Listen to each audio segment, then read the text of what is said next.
Assalamualaikum warahmatullahi wabarakatuh. Bismillahirrahmanirrahim. Alhamdulillahirabbil alamin.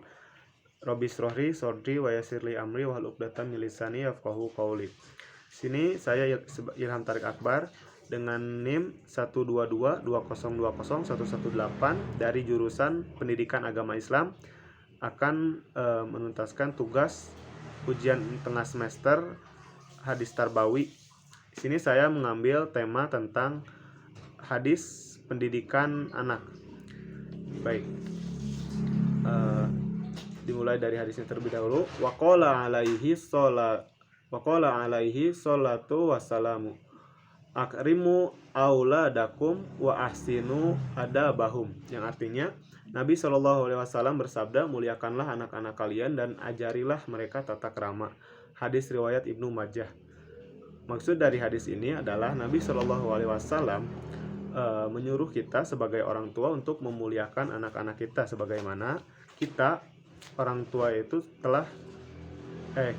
itu memiliki kewajiban untuk memberikan mereka pendidikan, ya. Salah satunya adalah Rasulullah di sini pada hadis ini menyuruh kita untuk mengajari mereka tata krama. Nah, pendidikan anak menurut pandangan Islam yang harus dilakukan dalam keluarga adalah dengan menggunakan beberapa pola pendidikan.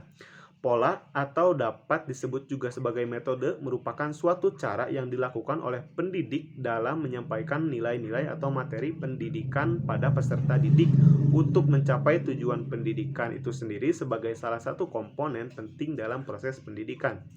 Pola atau metode dituntut untuk selalu dinamis sesuai dengan dinamika dan perkembangan peradaban manusia. Nah, pola atau metode pendidikan agama dalam Islam pada dasarnya mencontohkan pada perilaku Nabi Muhammad SAW dalam membina keluarga dan sahabatnya. Karena sebagai apa yang dilakukan oleh Nabi Muhammad SAW merupakan manifestasi dari kandungan Al-Quran. Adapun dalam pelaksanaannya, Nabi memberikan kesempatan kepada para pengikutnya untuk mengembangkan caranya sendiri selama cara tersebut tidak bertentangan dengan prinsip-prinsip pelaksanaan pendidikan yang dilakukan oleh Nabi Shallallahu Alaihi Wasallam. Nah, di sini Abdurrahman Al-Nahlawi dalam bukunya yang berjudul Usluhu Al-Tarbiyah Al-Islamiyah wa Ashalibiha mencoba mengembangkan metode pendidikan Qur'ani yang disebut metode pendidikan Qur'ani. Nah, pendidikan Qur'ani ialah salah satu metode pendidikan yang berdasarkan kandungan dalam Al-Qur'an dan As-Sunnah. Dalam hal ini, segala bentuk upaya pendidikan didasarkan kepada nilai-nilai yang terdapat pada Al-Qur'an dan As-Sunnah.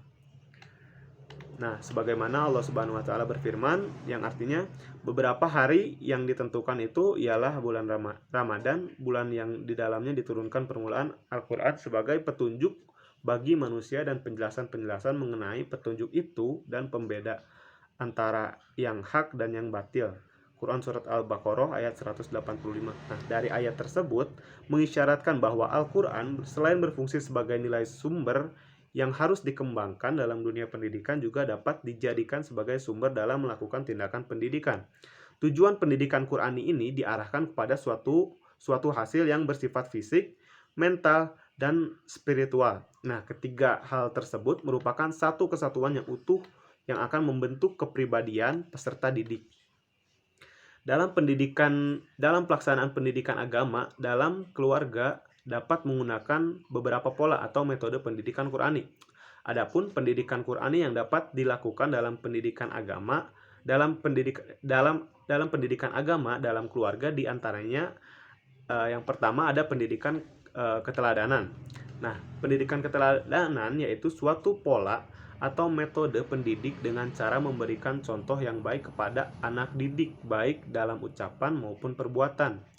Nah, dalam pendidikan keteladanan ini merupakan salah satu metode pendidikan yang diterapkan oleh Rasulullah SAW dan dianggap paling banyak berpengaruh terhadap keberhasilan menyampaikan misi dakwahnya.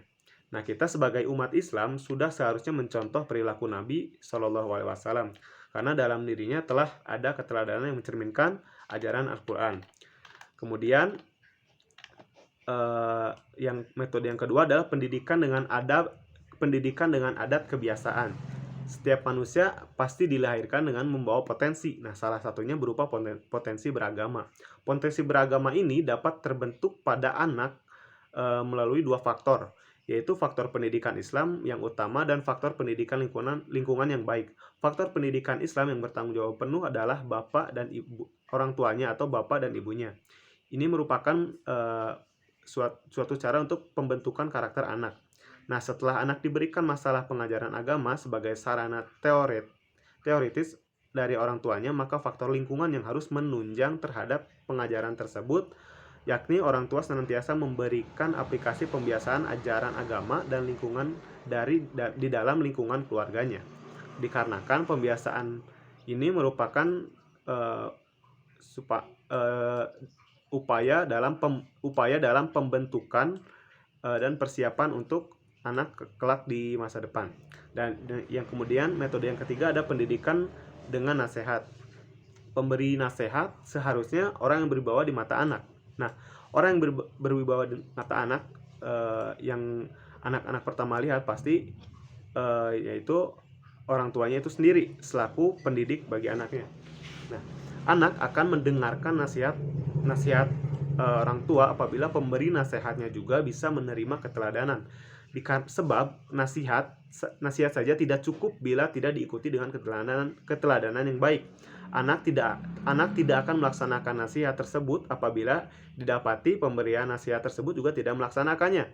Nah, dalam contoh misal orang tua menyuruh anaknya sholat, tetapi orang tuanya tersebut tidak sholat. Nah, maka kemungkinan besar si anak tersebut juga pasti akan meniru pasti akan mengikuti perbuatan orang tuanya, bukan nasihatnya gitu. Dikarenakan kecenderungan anaknya itu untuk meniru kepada orang tuanya. Contoh lainnya, orang tua mungkin menyuruh anaknya untuk membaca Al-Quran, tetapi anaknya tersebut tidak pernah melihat atau orang tuanya tersebut tidak pernah membaca Al-Quran. Nah, jadi kecenderungan anaknya juga pasti tidak akan membaca Al-Quran. Nah, yang kemudian metode yang keempat adalah pendidikan dengan perhatian. Nah, di sini orang tua berkewajiban untuk memenuhi kebutuhan anaknya, baik kebutuhan jasmani ataupun kebutuhan yang berbentuk rohani. Di antara kebutuhan anak yang bersifat rohani adalah anak ingin diperhatikan dalam perkembangan dan pertumbuhannya. Kemudian pendidikan dengan perhatian adalah mencurahkan atau memperhatikan dan senantiasa mengikuti perkembangan anak dalam pembinaan akidah dan moral, persiapan spiritual dan sosial, di samping selalu bertanya tentang situasi pendidikan jasmani dan daya hasil ilmiahnya. Orang tua yang bijaksana tentunya mengetahui perkembangan anaknya. Nah, orang tua yang paling mengetahui bentuk atau pembentukan putra dan putrinya itu adalah ibunya sendiri dibandingkan dengan ayahnya, dikarenakan tiap hari waktu yang lebih banyak anak itu habiskan adalah dengan ibunya, dikarenakan mungkin ayahnya itu sedang pergi bekerja. Nah, kemudian apabila orang tua mampu bersikap penuh kasih, kemudian pola pendidikan yang kelima adalah pendidikan dengan memberikan hukuman. Nah, hukuman ini diberikan apabila metode-metode yang lain sudah tidak dapat merubah tingkah laku si anak. Nah, atau dengan kata lain, cara hukuman merupakan jalan terakhir yang ditempuh oleh seorang pendidik apabila ada perilaku anak yang tidak sesuai dengan ajaran Islam. Sebab hukuman merupakan tindakan tegas untuk mengembalikan persoalan di tempat yang benar. Hukuman sesungguhnya tindakan yang harus atau mutlak ya, jikalau metode-metode yang tadi sudah tidak ampuh untuk mendidik anak. Mungkin kesimpulan yang dapat saya sampaikan adalah pola pendidikan dalam Islam dapat dipraktikkan oleh orang tua, yaitu dengan pola keteladanan, adat kebiasaan, nasihat, perhatian, dan pola ganjaran dan hukuman. Pola-pola pendidikan yang dipraktikkan tersebut tidak berdiri sendiri, tetapi saling mendukung dan terkait satu dengan yang lainnya. Pola-pola tersebut juga dipraktikkan sesuai dengan situasi dan kondisi yang ada. Nah, mungkin hanya segitu yang dapat saya sampaikan. Kurang lebihnya mohon maaf. Wabillahi taufiq wal hidayah. Wassalamualaikum warahmatullahi wabarakatuh.